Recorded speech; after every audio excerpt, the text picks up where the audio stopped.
There was a man on the security camera footage wearing my college hoodie. But I wasn't home that day. I paused the video and stared, waiting for my brain to catch up. My name is Kevin Riley. I'm 49 years old, a senior systems engineer at Grid Data Systems based in Campbell, California, quiet, predictable suburbia near San Jose. I've been married to Laura for almost 20 years. She's 45. We have one son, Jason, who recently left for his first year at Arizona State. It's just the two of us at home now. Or at least, it should be. That Thursday began like any other. October rain had been falling since morning, the kind that settles over the city like a gray sheet. I left a meeting in Mountain View early and decided to swing home unannounced. Nothing dramatic, just a simple impulse to have lunch with my wife.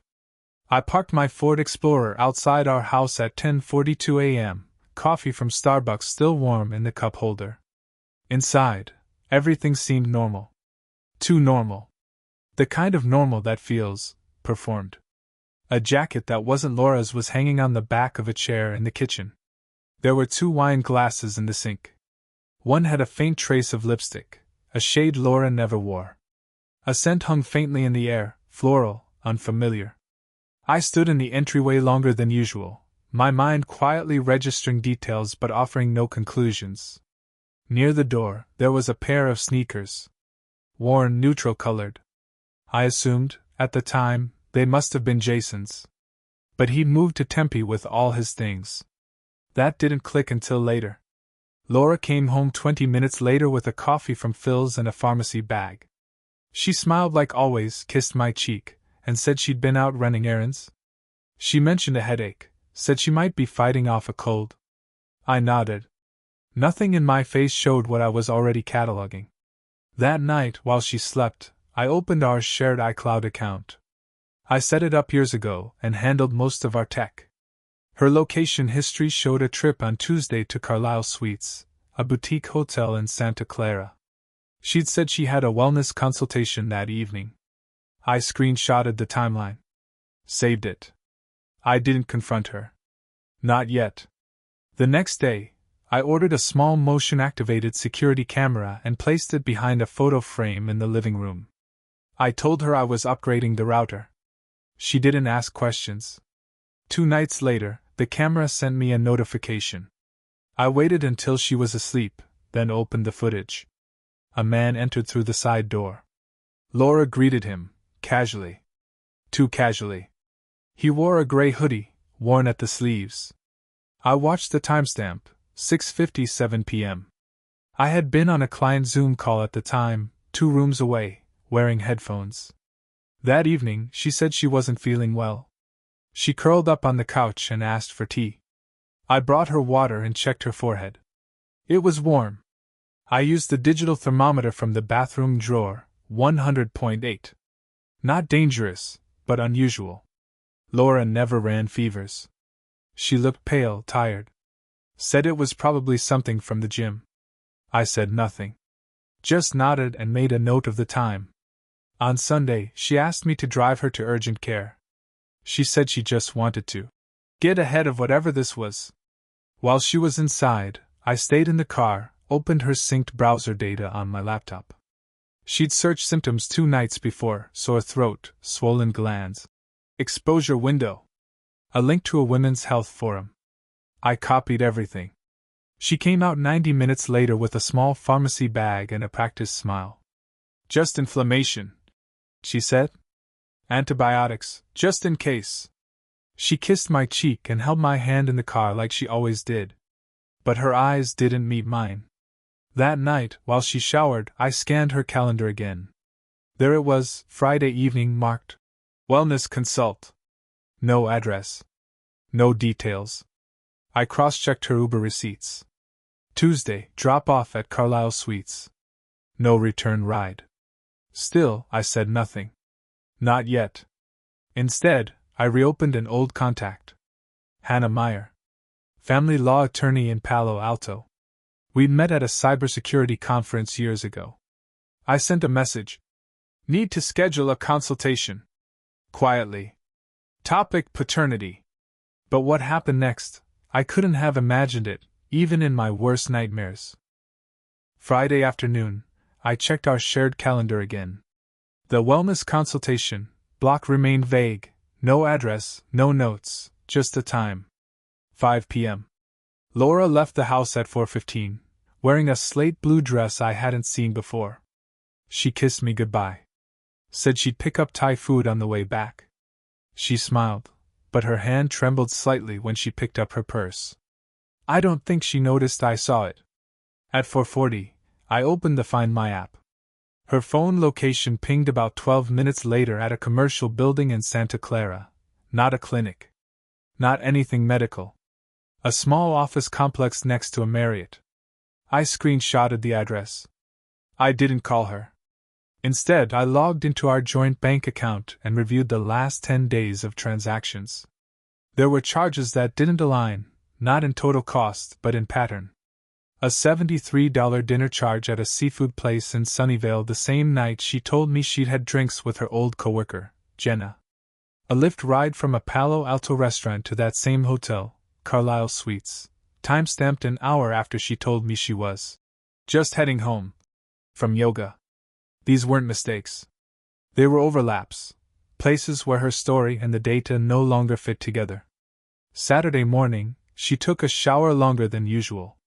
While she was upstairs, I quietly checked the medicine bag from urgent care. The label on the prescription was folded to hide part of the diagnosis, but the drug name was visible. Not over the counter. And not for inflammation. I copied it. Later that day, I ran a quick search.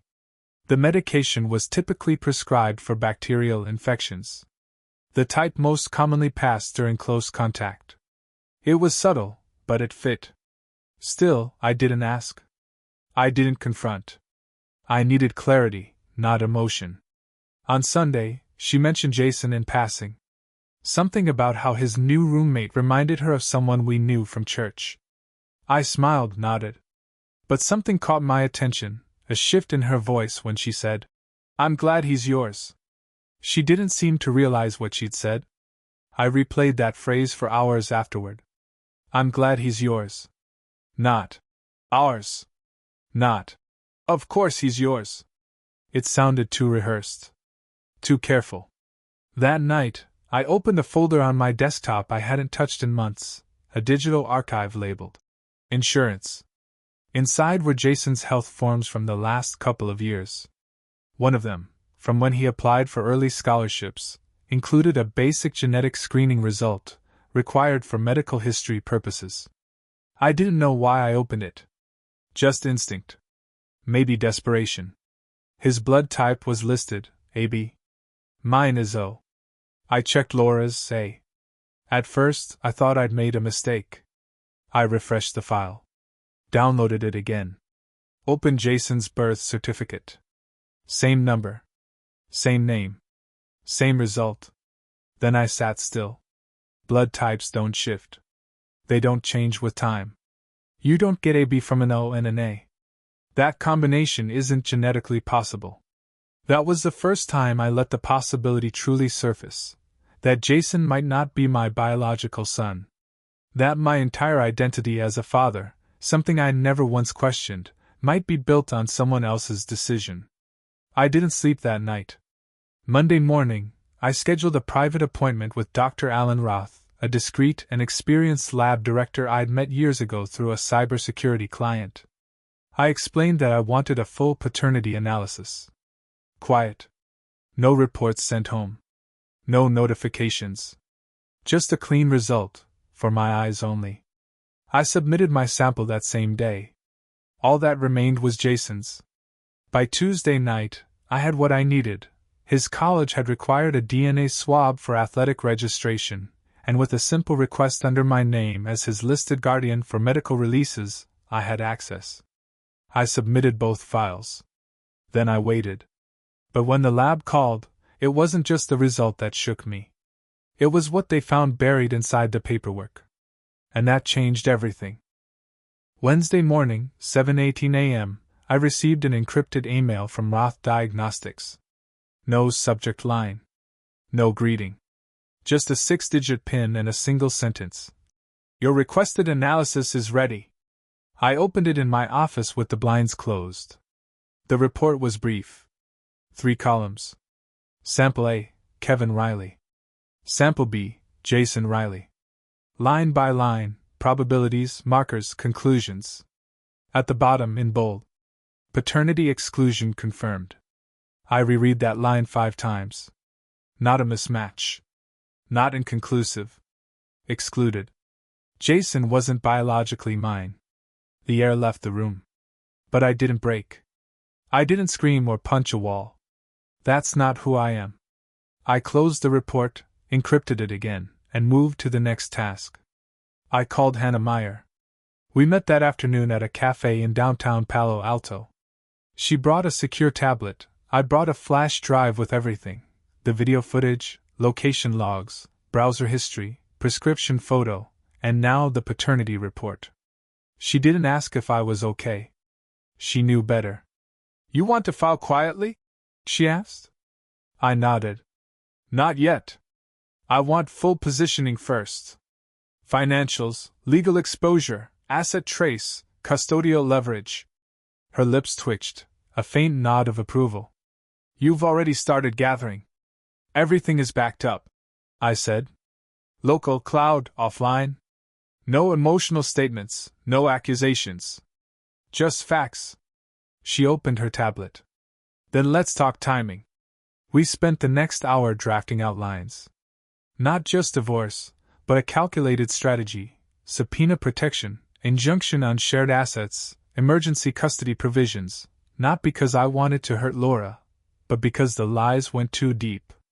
And Jason had a right to the truth, even if it meant tearing open 20 years of illusion. That night, I watched Laura cook dinner. Her hands moved calmly, pouring olive oil into the pan like she had 1,000 times before. She asked about my day. I told her work was steady. She laughed at a podcast playing on her phone, the same voice she'd used on Jason when he was little. Warm, gentle, present. It almost made me doubt everything. Almost. Later that week, I began checking financial accounts she thought I didn't know about. Years ago, I'd helped her open a second checking account for freelance income, Etsy sales, small commissions. I remembered the routing number. She'd forgotten I was listed as a silent administrator. When I logged in, I found 3 years of transfers. Small at first, $150 here, $400 there. Then a spike last spring, a $4,800 deposit labeled consulting. Then a same-day transfer to a personal PayPal. That PayPal account was linked to a secondary email, l.linprivate@gmail. I knew that format. She used l.lin for everything private. I traced the account through 2 purchases, a hotel reservation at the Dana Point Inn, and a flight to Phoenix booked under her maiden name. Both dates aligned with times I was away on business. Both destinations matched Bruce. Bruce, Jason's godfather. Jason's uncle. The man who attended every birthday party, every graduation, every barbecue. The man who once toasted to our perfect little family while helping Jason build his first bike. Everything began to fall into place. But I wasn't ready to confront Laura yet. I needed one more piece. Something final. Something undeniable. So I met with Jared Glover, the private investigator Hannah recommended. We met at a low-profile diner near Gilroy. Jared was clean-cut, ex-military, not the trench coat type. He ordered coffee and listened without speaking. Then he asked just one question. Do you want surveillance, recovery, or extraction? All 3, I said. He nodded once. You'll have everything within 2 weeks. But what Jared uncovered, it wasn't just betrayal. It was a blueprint. And someone had planned it long before I ever suspected a thing. Jared's first report came on a Thursday, sealed in a plain envelope left at my P.O. box. No message, no call. Just like I asked? Inside were timestamps, images, and a handwritten note.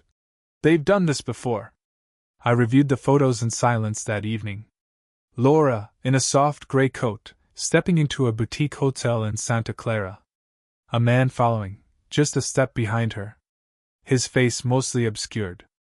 The timestamp placed it during one of her late yoga nights. I didn't recognize him. Not yet. Another image showed her leaving an upscale restaurant 2 towns over. Same man, different week. Her hand briefly on his shoulder as they said goodbye. It wasn't overtly romantic. It didn't need to be. The familiarity was enough. In the financial logs, Jared flagged a string of consistent Venmo transactions sent from Laura to an account labeled only L.Lin. The descriptions were empty. No emojis. No context. Clean. Intentional. The earliest transfer dated back almost 4 years. He'd also recovered fragments from a deleted messaging app, partial threads, mostly logistics. But one line stood out. He'll be gone until Thursday. I'll leave the door unlocked like before. That was dated a month ago. I had been in Austin that week. The patterns were too tight to be accidents. Still, I didn't jump to conclusions. I kept building the file. Quietly. Meticulously. That Saturday, we were invited to a small backyard dinner at a neighbor's house. Laura wore a light blue dress I hadn't seen before. Her smile was perfect. Her laugh a little too deliberate. Everyone asked about Jason, how college life was treating him, if we missed him around the house. Laura kept saying how proud she was, how grown up he'd become. She gripped my hand at one point, smiled at me like it meant something. And for a brief second, I wanted to believe her. To believe that maybe all of this had been a paranoid overreaction. A pattern of stress and misplaced doubt. But then she turned to pour herself a glass of wine, and I saw it. A text. Her phone lit up on the patio table. Just a glance. But the name on the screen stopped me. Bruce S. Jason's godfather. My former coworker. Family friend for over 20 years. The man who toasted our wedding, who sent Jason birthday cards signed Uncle Bruce. And the message? Miss you already? Be careful tonight. I didn't react. Didn't flinch. Just excused myself, went inside, and wrote it down. That night I didn't sleep. I opened our old photo albums, the ones Laura insisted we keep physical copies of. I went through pictures I hadn't touched in years. Jason's 2nd birthday. A camping trip. Laura at the hospital, holding the newborn. In almost every shot. Bruce. Close. Familiar. Present.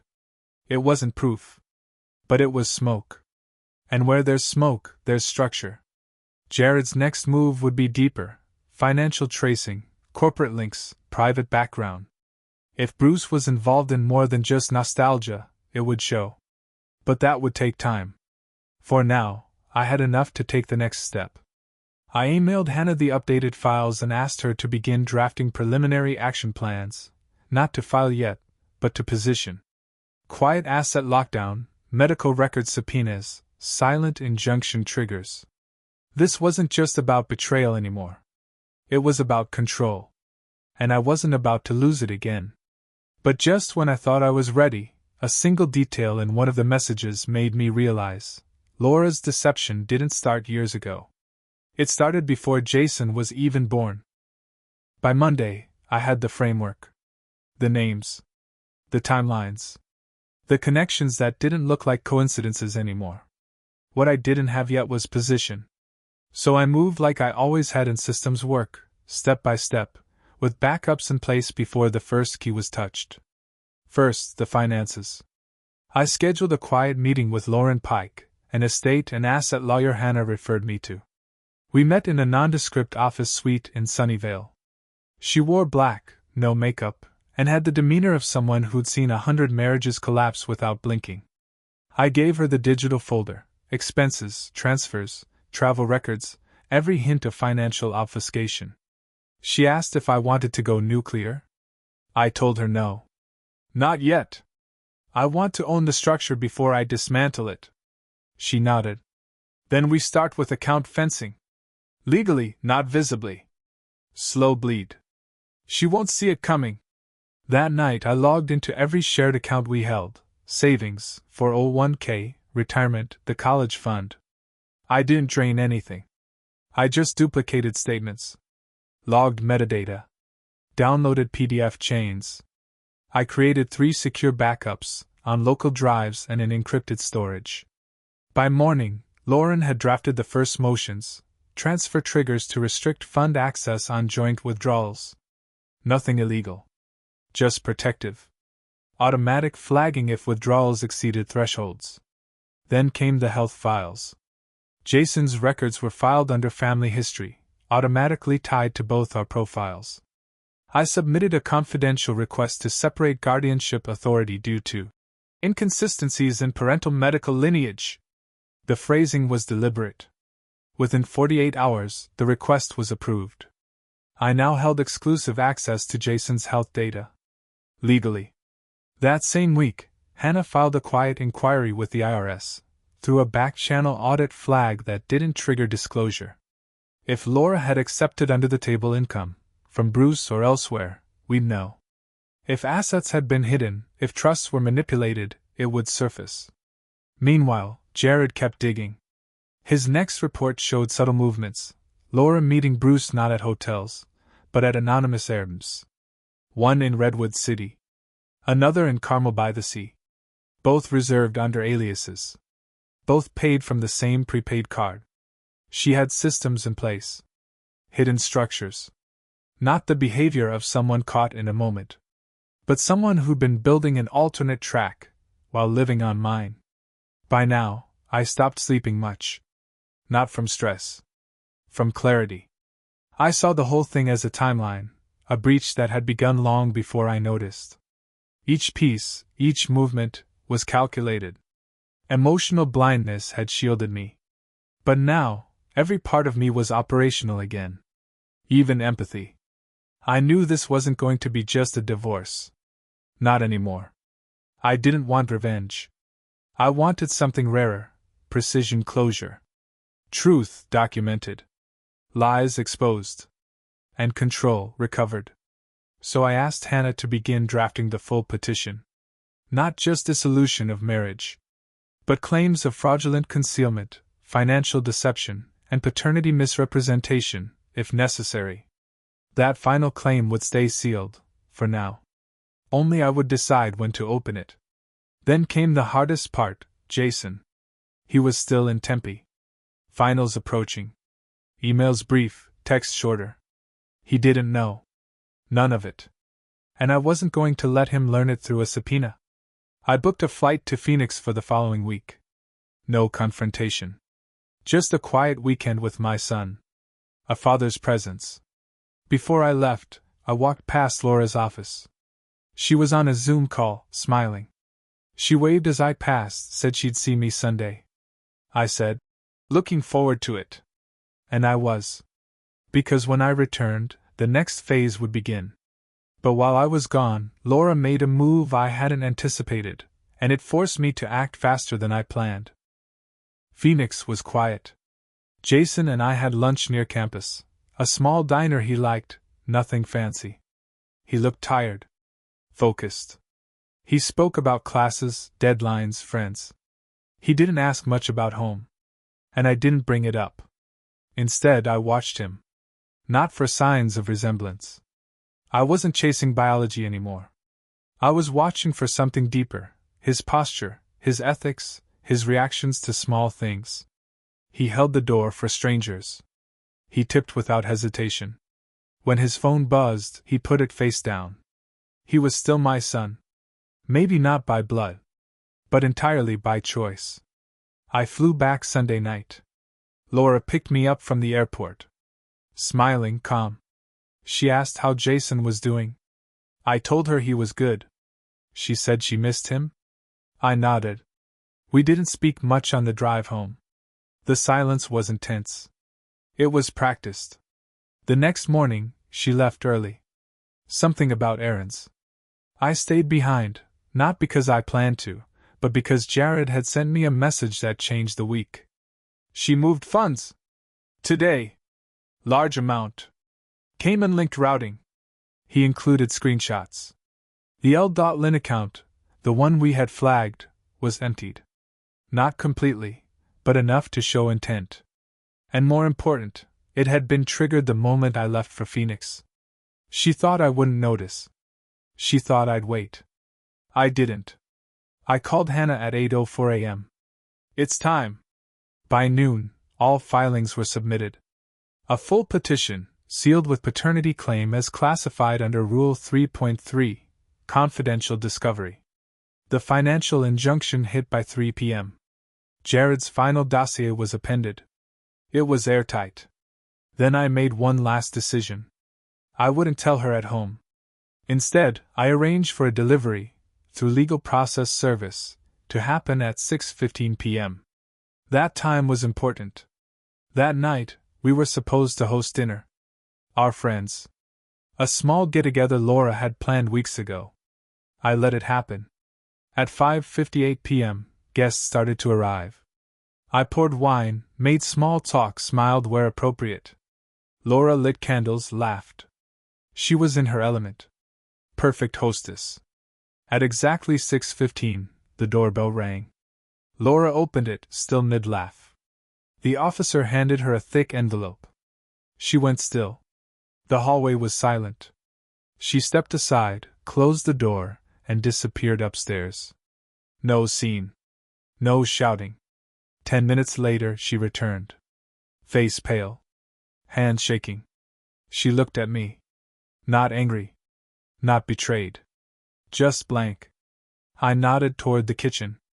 We're good here. You can go. She walked out the back without a word. The guests never knew. Dinner went on. But the next morning, Laura wasn't at home. And neither was her car. That would have rattled me once. Made me fear what she might do. But I was past fear. At 10:27 a.m., Hannah called. Her attorney just confirmed receipt. She's not contesting jurisdiction. But Kevin, she filed her own claim. I didn't answer. Instead, I opened the scanned copy Jared had forwarded earlier. Her countersuit. Her version of the story. And on page 2, under the section marked Acknowledgements, a sentence that froze everything. The biological father of Jason Riley was aware of his paternity at the time of birth. Not is. Not maybe. Was. Laura hadn't just kept a secret. She had built a lie in plain sight. And Bruce, he wasn't the first. But what she didn't know, what no one knew, was that I had already prepared for this twist. And the real move? It hadn't even begun yet. I've worked with broken systems long enough to know they don't collapse all at once. They fracture slowly. And then, one day, they fall. Laura thought her countersuit would undo me. That by writing, he was aware at the time of birth, she'd back me into a corner, make me complicit in my own deception. But what she didn't know was that I'd already read that line. Months ago. Not in court records, but in a recovered message from Bruce to her. If Kevin finds out, just say he always knew. He won't fight it. He'll just disappear. It wasn't panic. It was calculated. They hadn't just betrayed me, they had tried to erase me. But I had already moved first. 3 days before her countersuit landed, I had filed a sealed petition outlining financial concealment, medical misrepresentation, and fraud. I'd locked down assets, reassigned medical guardianship, and prepared the structure of the truth. Only one step remained. I flew to Arizona to see Jason. We met near his campus, outside a bookstore. He looked older than I remembered. Taller. Tired.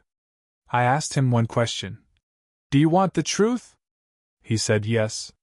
So I gave it to him, simply, quietly. I'm not your biological father. But I've been your dad every day since you were born. That hasn't changed. He didn't speak for a long time. Then he asked, Did she lie? I didn't answer. He nodded, slowly. I don't know how to live with this. I didn't push him. I didn't beg him to understand. I told him he could take his time, as long as he needed. That I wasn't going anywhere. Back in California, the court date came. Laura showed up.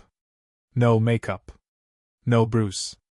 Her posture said everything, not defiance, not sorrow. Just defeat. The judge ruled cleanly. Divorce granted. Fraud recognized. Medical guardianship retained. Financial division awarded heavily in my favor. There was nothing left to contest. I didn't look at her when I stood to leave. Not out of anger. But because there was nothing left to see. Now I live in Flagstaff. I rent a quiet house near the peaks. I hike on weekends. I work remotely, consult when I choose. There's no noise anymore. Jason and I exchange messages. Brief, honest. Sometimes weeks go by. And that's okay. He's sorting through a truth that wasn't his choice. He once asked me why I never screamed. Never tried to destroy her. I told him. Because sometimes the strongest thing a man can do is stay silent. And walk away with everything she thought you'd lose. Subscribe if you want more stories like this, about real men who don't yell. They act. Coldly? To the end?